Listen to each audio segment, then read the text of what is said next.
मानत सुख सेवक शिव का। भगवान से प्रेम करने वाला कोई दिख जाए तो कुछ बन जाए जितनी उतनी सेवा उसकी कर दे। कुछ बहाना चाहिए। आप बिल्व वृक्ष जो होता है ना, बेल का बिल पत्र चढ़ाते ना भगवान शिव पे, आप बिल्व वृक्ष पर रोज जल चढ़ाते रहिए और आप किसी से मत पूछो, आपका कल्याण निश्चित है। 50 महाराज के पीछे जाने की जरूरत नहीं है, एक महाराज को पकड़ लो, बिल्व वृक्ष को बस। बिल्व वृक्ष भी महाराज ही है। तुम सोचते होगे बोलते तो है ही नहीं बिकाई के महाराज। अरे ये सब भगवान के रूप हैं भैया। कुछ रूपों से भगवान बोलते हैं और कुछ रूपों से नहीं बोलते हैं, पर हैं तो भगवान है। तो बिल्व वृक्ष के रूप में स्वयं कौन खड़े हैं? बोलो शंकर भगवान की जय। पीपल के रूप में स्वयं कौन खड़े हैं? बोलो विष्णु भगवान की जय। पलाश के रूप में स्वयं कौन खड़े हैं? बोलो ब्रह्मा भगवान की जय। ये सब भगवान ही खड़े हुए हैं। आपको मैं एक एक चीज बताता जा रहा हूं जो दिमाग में आती जा रही है। आपके हिसाब से जो आपको उचित लगे, सहज पड़े, सरल पड़े, सस्ती पड़े महाराज, उस एक क्रिया को पकड़ लेना। कल अपन ने उस बाई की कथा सुनी थी ना, कृष्णार्पण मस्तु। एक ही बात पकड़ ली महाराज, अब उसका पुण्य बढ़ने लग गया। पुण्य बढ़ते बढ़ते क्या हुआ, नारद जी वहीं से निकले। क्योंकि साधु समागम बिना पुण्य के तो होता नहीं है, सत्संग बिना पुण्य के नहीं मिलता है। सो भैया डोकरी नारद जी निकल रहे थे, वो रहती थी डबल स्टोरी पे ऊपर वाली। उसी समय सुबह सुबह का टाइम, नारद जी भी गंगा जी में से नहा के आए थे महाराज। इसने झाड़ू कचरा इकट्ठा किया ही था और खिड़की में से जो फेंका महाराज, सो सीधा नारद जी के ऊपर ही गिरा। अब कोई आदमी नल में से भी नहा के आए और उसके ऊपर कचरा फेंक दो तो गुस्सा आएगा कि नहीं?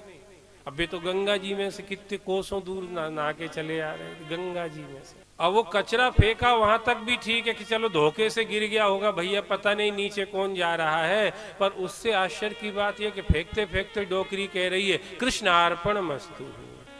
अब नारद जी तो हो गए आग बबू। क्यों डोकरी क्या कर रही है? बोले महाराज जी प्रणाम, नमस्ते नमस्कार, जय श्री कृष्णा, जय महाकाल।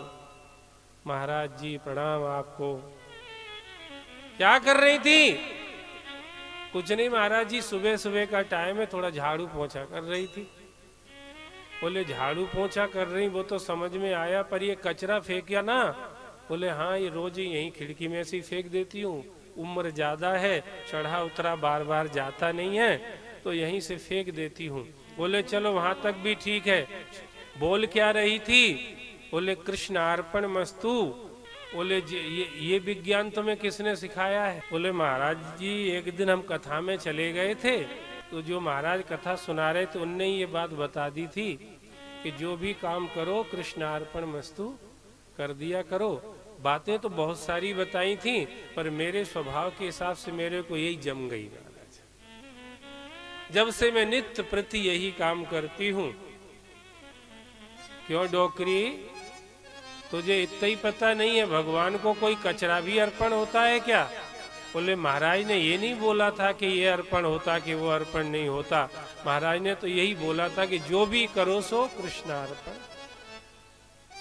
अब अलग अलग कौन करे, सो हम तो जो आंख बंद करके जो करते सो कर ही देते महाराज।